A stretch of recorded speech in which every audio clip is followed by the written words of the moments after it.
analyse du 11 septembre. Bon, let's go. Là, on a notre résistance. Ensuite, on va descendre en 4 heures pour marquer notre support. Là, nous avons notre support. C'est ça les deux niveaux à surveiller par rapport à Bitcoin. Et ça, c'est notre support.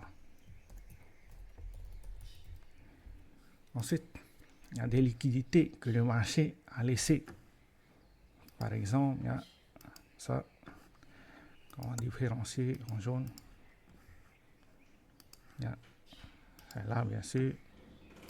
Il y a des liquidités au-dessus. Ce niveau-là. Bon, il y a plusieurs, mais on ne va pas tout marquer. On va marquer que les liquidités importantes à court terme. Ensuite, on va descendre en une heure pour marquer les gaps. Par exemple, il y a ce gap-là que le marché n'a pas comblé. Et au-dessus, il y a ce gap-là que le marché n'a toujours pas comblé. Ah. C'est ça les niveaux à surveiller en ce moment par rapport à Bitcoin, les gaps et les liquidités. Tout ce qui est en jaune, ce sont des liquidités.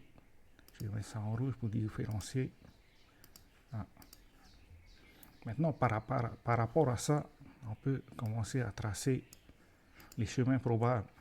Bien sûr, comme hier, si jamais on casse notre résistance, il y a des probabilités qu'on vienne combler notre gap. Ah. Maintenant, il faut vraiment confirmer, c'est-à-dire au moins qu'on arrive à rester au-dessus de notre résistance, consolider et commencer une tendance haussière pour avoir des probabilités de tendance haussière. Après, bien sûr, si on casse notre support, si jamais on casse ce niveau-là, il faut s'attendre à ce qu'on vienne chercher la liquidité qui se trouve là ici. Donc ça, c'est pour un chemin baissier. La troisième option, c'est qu'on reste en range dans cette zone. Après, soit on casse à la hausse, soit on casse à la baisse. Donc ça, c'est la troisième option possible. Mais bon, on peut voir que 3 fois, le marché a essayé de venir casser notre résistance, mais n'a pas réussi. Donc, ça veut dire qu'il y a des probabilités qu'on retrace le mouvement et qu'on vienne chercher la liquidité qui se trouve à ce niveau-là. Voilà. Parce que si on pense à l'offre et la demande, ça veut dire que l'offre est supérieure à la demande à ce niveau-là. C'est pour ça que le marché n'arrive pas à casser ces niveaux-là.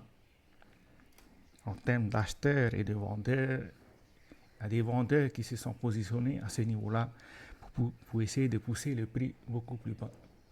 Maintenant, si ça continue comme ça, ça veut dire qu'il y a des fortes probabilités qu'on vienne casser notre support et venir chercher la liquidité qu'on a laissée au passage. C'est ça à peu près les niveaux à surveiller et les chemins probables par rapport à Bitcoin. Maintenant, en bourse, ils ont clôturé à la hausse, c'est-à-dire la journée, ils ont clôturé à la hausse. Mais le problème par rapport à ça, c'est que tant qu'on ne casse pas notre résistance au niveau des 565, il y a des probabilités qu'on continue, c'est-à-dire qu'on fasse ça et qu'on continue notre tendance baissière. Voilà.